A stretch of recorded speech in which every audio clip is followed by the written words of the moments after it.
Amados hermanos, Dios les bendiga, sean bienvenidos a la Iglesia en Estudio. Hoy estaremos viendo, hermanos, el fruto del Evangelio. Y para esta semana me acompaña el pastor Eber García Reyes de la Iglesia de Riverside. ¿La otra, pastor? Pérez. Y la ciudad de Pérez. Y bueno, pastor, sea bienvenido, Dios le bendiga. Gracias, pastor, por la oportunidad que nos da de compartir con todos nuestros hermanos lección de escuela sabático, la Iglesia en Estudio, ¿verdad? La Iglesia en Estudio. Es muy importante que nosotros nos vayamos empapando más de la palabra de Dios. Yo sé que la predicación que se hace en la iglesia los sábados es importante, pero el estudio diario de la palabra de Dios es lo que nos llena, es como el alimento, ¿verdad? Que nosotros recibimos todos los días, físico. Comemos en la mañana, al mediodía y en la tarde. Pero ¿qué pasa si no comemos, nos ponemos débiles? En la palabra de Dios también nos fortalece. Cuando estudiamos la palabra de Dios, es el pan nuestro. Entonces tenemos que estudiar. Invitamos a los hermanos pues que adquieran su sección de escuela sabática y van a aprender más. Porque al aprender más el conocimiento nos va transformando también. Es verdad que hermano, el estudio de la bendita palabra es la que nos hace sabios. Amén. Es la que nos da el discernimiento, hermanos, porque esa es la bendita palabra que Dios da las advertencias contra el enemigo, y esa es nuestra base que tenemos que estudiar. ¿Saben por qué, hermanos, es importante? Recuerden que el Señor Jesucristo dijo en Juan capítulo 5:39, dijo: escudriñad las escrituras porque os parece que ahí está la verdad y eso nos queda testimonio de mí. Si usted quiere enamorarse más de Cristo Jesús, empápese la bendita palabra de Dios. Dedique tiempo para pasar en oración con Dios, para ayunar, para congregarse, y dedique tiempo para investigar, para escarbar, para indagar en la bendita palabra de Dios. ¿Qué le parece, pastor? Vamos a orar. Sí, vamos a orar, hermano, les invitamos. Bendito Padre Celestial, te damos gracias por tu amor, por tu misericordia, gracias por tu bendita palabra y gracias por el privilegio que nos das de poder venir y poder compartir el estudio de tu bendita palabra con nuestros hermanos y amigos que nos acompañan semana tras semana. Bendito Padre Celestial. Bendito Dios, te pedimos y te rogamos, acompáñenos, Señor, hoy este día, Señor. Permita que su Santo Espíritu sea nuestro Maestro, nuestro guía y nuestro ayudador. Te lo pedimos y te damos gracias en el nombre de Cristo Jesús. Amén. Amén. Pastor Eber, el fruto del Evangelio. Amén. Estamos hablando de Pablo. Toda la lección estamos hablando del apóstol Pablo. Sí. Saulo de Tarso antes de su conversión. Uh-huh. Sí, el fruto del Evangelio es muy importante porque el Evangelio produce frutos. No es algo ambiguo, algo que esté sin recibir, ¿no? Se trabaja. O sea, el Evangelio tiene un propósito. Salvarnos, pero también transformarnos. Y el propósito del Evangelio también es alumbrar a aquellos que están en la oscuridad. Es el propósito de estudiar nosotros. Sí, porque la palabra de Dios, si está en la oscuridad, no tiene conocimiento, pero cuando viene la palabra de Dios, ahora hay luz y las tinieblas se disipan. Vemos, pastor, que la relación de Pablo con los colosenses era diferente a la que tenía con los de Filipos. Los cristianos de Filipos. Uh-huh. Él los incluía entre aquellos que nunca me vieron. Uh-huh. Colosenses 2:1. No obstante, Pablo les aseguró, como a los filipenses, que siempre daba gracias a Dios por ellos en sus oraciones. Sí.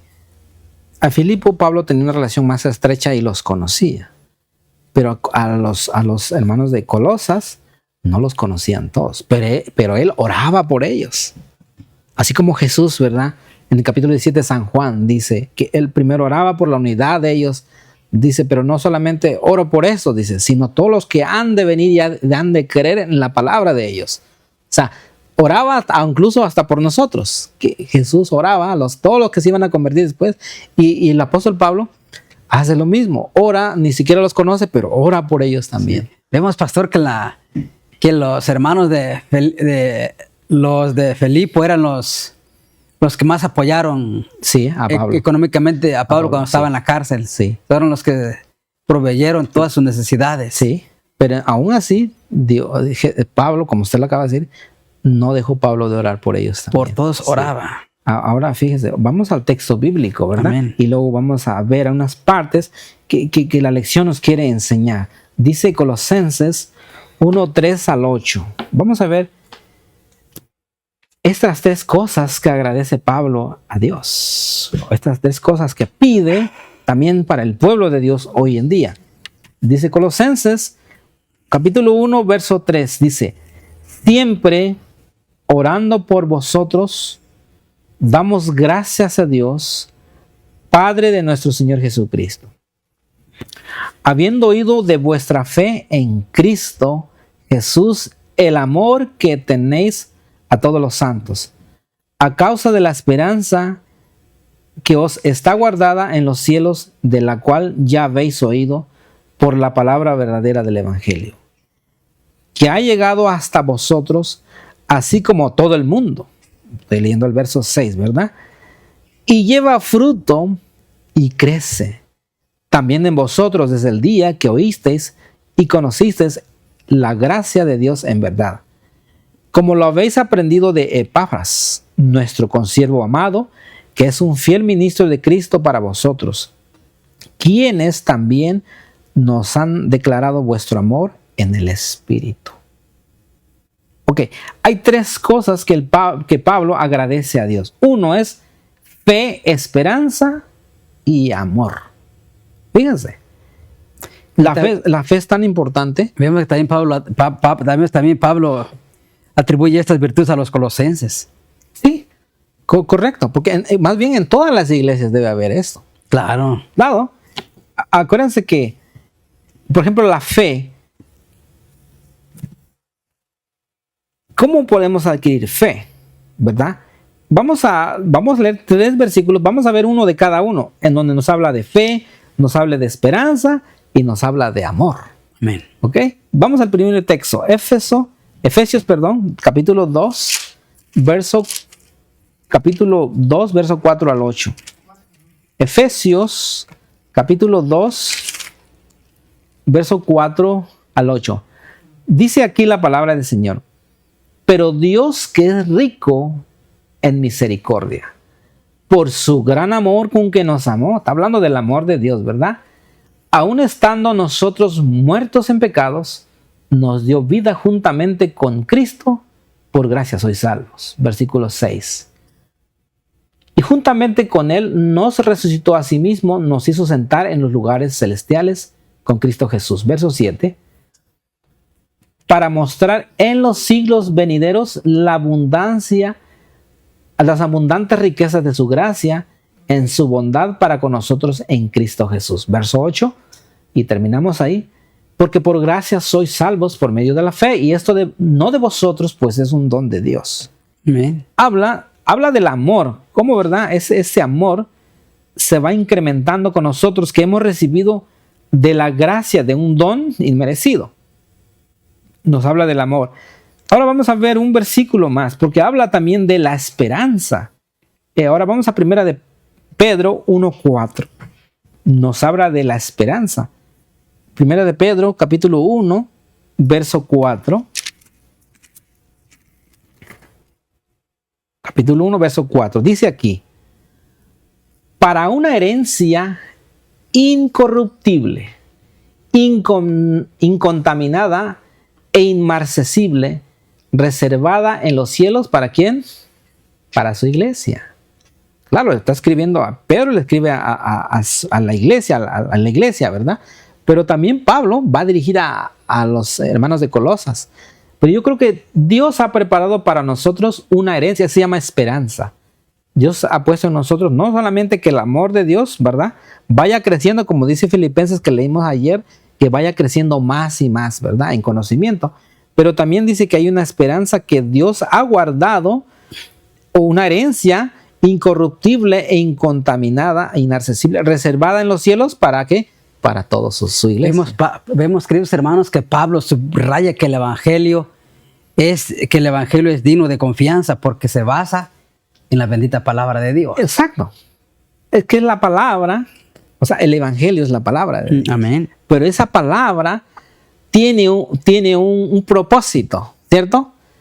Porque es la que nos hace, por eso en el libro de Isaías nos dice que lámpara es a mis pies, no, perdón, el Salmo, ¿no? 119, 105, que nos dice que lámpara es a mis pies tu palabra y lumbrera es a mi camino. O sea, la palabra de Dios es lo que nos alumbra cuando andamos en lugar oscuro, y ese es el evangelio. Ahora, pero tiene un propósito. Ahora, para la iglesia, ¿para qué esas virtudes? Fe y esperanza. Hay un propósito muy importante. Ahora vamos a ver un texto, pastor. Está en 1 Corintios 13 y el apóstol Pablo dice así. 1 Corintios capítulo 13 y el verso 13. Leamos el 12 y el 13. Porque Dios el apóstol Pablo habla de la preeminencia del amor, ¿verdad? Pero dice aquí, ahora vemos por espejo, oscuramente, mas entonces veremos cara a cara. Ahora conozco en parte, pero entonces conoceré como fui conocido. Pero el versículo 13 dice, y ahora permanece la fe, fíjate, la fe, la esperanza y el amor. Ahí están las tres que acaba de la lección, dice. O sea, los frutos del evangelio es esto, que tengamos fe, que tengamos esperanza y el amor. Pero fíjense lo que dice aquí. Estos tres, pero el mayor de ellos, ¿qué? Es el amor. Pastor, y vemos que también que Pablo en algunas partes de la Biblia se refiere que esta palabra es inspirada por Dios. Por Dios. Útil. Y que es útil para redarguir, para instruir, para enseñar en justicia. Y tiene un propósito. Dice el versículo que estamos leyendo a Timoteo, ¿verdad? Sí. Pastor, la pregunta que me han hecho muchos hermanos de diferentes denominaciones. Sí. La pregunta es, pastor, ¿y se puede confiar totalmente en la palabra de Dios? Mi respuesta es claro que sí, hermanos, pues que es inspirada de Dios. Es absoluto. Y me han dicho, ¿entonces la Biblia tiene errores o no tiene errores? De parte de Dios, no. No, más bien el que la lee y la malinterpreta, para ellos pueden encontrar errores. Sí. Quizás haya errores, pero no por parte de Dios, sino por parte de nosotros como seres humanos. O quien la tradujo, o quien la escribió. Pero por parte de Dios, no. No. Hay textos bíblicos que están mal traducidos, pero no de parte de Dios. No. Ahora, lo que acaba usted de decir es cierto, porque dice, estamos leyendo 2 Corintios capítulo 3. Sí. ¿Verdad? 16 y 17, 2 Corintios 3, 16. Hablamos de la palabra de Dios, o sea, el evangelio. Dice, toda la escritura, 3.15, 2 Timoteo 3.16, perdón. Toda la escritura es inspirada por Dios, útil para enseñar, para redarguir, para corregir, para instruir en justicia. Y tiene un propósito, a fin de que el hombre de Dios sea perfecto, enteramente preparado para toda buena obra. O sea, ese es el propósito de la palabra del evangelio, es instruirnos, enseñarnos, ¿verdad? Y corregirnos si estamos mal. Pastor, pero para que el hombre sea perfecto. Sí, mira, hay un caso que sucedió y la sierva del Señor lo narra de una manera magistral. Dice, lo que hizo Pablo al encontrarse con los filósofos de Atenas encierra una lección para nosotros. Al presentar el evangelio ante el tribunal de Areópago, sí. Pablo contestó a la lógica con lógica, a la ciencia con la ciencia, a la filosofía con la filosofía. Los más sabios de sus oyentes quedaron atónitos. No podían rebatir las palabras de Pablo. Pero miren, este esfuerzo dio poco fruto.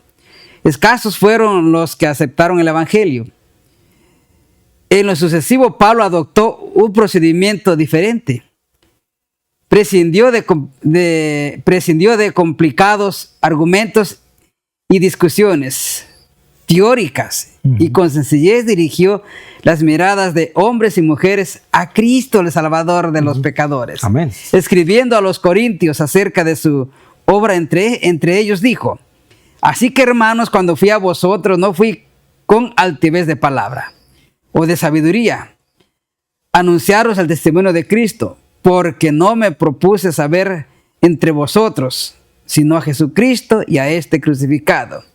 Y ni mi palabra ni mi predicación fue con palabras persuasivas de humana sabiduría, mas con demostración del Espíritu y de poder, para que vuestra fe no esté fundada en sabiduría de hombres, mas en poder de Dios. Primera de Corintios, capítulo 2, Amén. del 1 al 5. Sí, lo que usted acaba de leer ahorita, cómo Pablo presentó cuando fue a Atenas, ¿cierto? Ante los filósofos, era contender en defensa de su fe, pero el problema es de que esa táctica no le dio muchos frutos. Sí, algunos creyeron, pero la mayoría lo rechazó. Ahora Pablo cambió la estrategia, dijo, ahora le voy a presentar a Cristo y solo a Cristo. Y esa era la mejor manera porque era el evangelio, ¿verdad? El centro del mensaje. Claro. Para nosotros también hoy en día, por eso tenemos un problema. Digo, cuando nosotros presentamos la ley de Dios primero y no presentamos a Cristo, ¿cómo ellos van a aceptar a Cristo? Primero hay que presentarle a Cristo, amar a Cristo y luego darle la doctrina. Por eso que ellos rechazan muchas veces y hay una barrera. Ahora, dice aquí que nosotros, dice, así que cuando se proclama el evangelio, el poder de Dios se manifiesta mediante la obra del Espíritu Santo. Así es como se predica. No por contienda, no presentar a nuestras creencias, sino presentar a Cristo. Por eso dice, así cuando se proclama el evangelio, ¿verdad? Se proclama mediante la obra del Espíritu Santo en los corazones de quienes oyen y responde. El propio evangelio produce ese fruto porque es la palabra viva. O sea, el evangelio y mostrarle lo que Jesús hizo por nosotros, eso va a traer grandes frutos. Y es como se va a esparcir el evangelio por todo el mundo. Por eso Dios, en la lluvia tardía, que estamos esperando, con el poder del Espíritu se va a proclamar esta palabra. Así como en el día de Pentecostés, que se proclamó con poder, ¿verdad? También Dios va a hacer esa obra, pero lo van a recibir todos aquellos que están listos para recibir el derramamiento del Espíritu Santo. O sea que todos aquellos que están de rodillas todos los días delante del Señor. Todo lo que estamos viendo, pastor, las lecciones que estamos estudiando desde el sábado para acá, tiene un propósito, claro, prepararnos para recibir la lluvia tardía. Amén. Preparar el corazón unánime juntos, orando, tener discernimiento. Y la palabra de Dios es la que nos va a transformar, porque tiene un propósito. Es la única forma que Dios usará para que el evangelio sea proclamado. Porque el apóstol Pablo, fíjense, dice aquí, voy a leer el párrafo, dice, quizá lo más asombroso sea la propagación del evangelio en un lapso tan breve. Dice que unos 30 años después de la muerte y la resurrección de Cristo, Pablo ya podría decir que se había extendido a todo el mundo. Colosenses 1:6, ahí está la cita. Un poco más adelante, el mismo capítulo, el apóstol dice que el evangelio es predicado a toda criatura que está bajo el cielo. O sea que en ese tiempo de Pablo, con la predicación y el poder del Espíritu Santo, ¿verdad? Estos hombres predicaron el evangelio y se proclamó en ese entonces. Ahora, esta vez también se va a proclamar, pero siempre que presentemos a Cristo primero y con el poder del Espíritu Santo. Y lo que dice el siervo del Señor, una vez convertidos a Cristo, muchos llegarán a ser instrumentos en manos de Dios para trabajar en beneficio de otros de su propia categoría social. Verán que se les ha encomendado una misión del evangelio en favor de los que han hecho de este mundo su todo. Consagrarán a Dios su tiempo y su dinero y dedicarán su talento e influencia a la obra de ganar almas para Cristo. Ahí está la clave. Sí, hombres que han sido transformados. Dios lo va a usar para llevar el evangelio. No les va a importar dónde estén, así como el apóstol Pablo. No le importa. Sin embargo, con el poder del Espíritu Santo, ellos en esa época predicaron el evangelio. Dios ese mismo poder lo va a usar ahora. Igual va a escoger hombres que son consagrados a él, ¿verdad? Para poder hacer esta obra final. Sí, queridos hermanos, ¿a dónde se logra esta consagración? ¿A dónde se logra todo esto? A los pies de Cristo Jesús, mi hermano. Ahí se logra ese cambio. Quien puede hacer ese cambio y quien nos puede transformar se llama Cristo Jesús. Amén. Así es que, mi hermano, aprovechemos y tomemos un tiempo para meditar y ver si nuestra vasija está hacia boca arriba o está hacia boca abajo. Amén. Que nuestra vasija esté hacia boca arriba para recibir la llenura del Espíritu Santo. Que Dios les bendiga.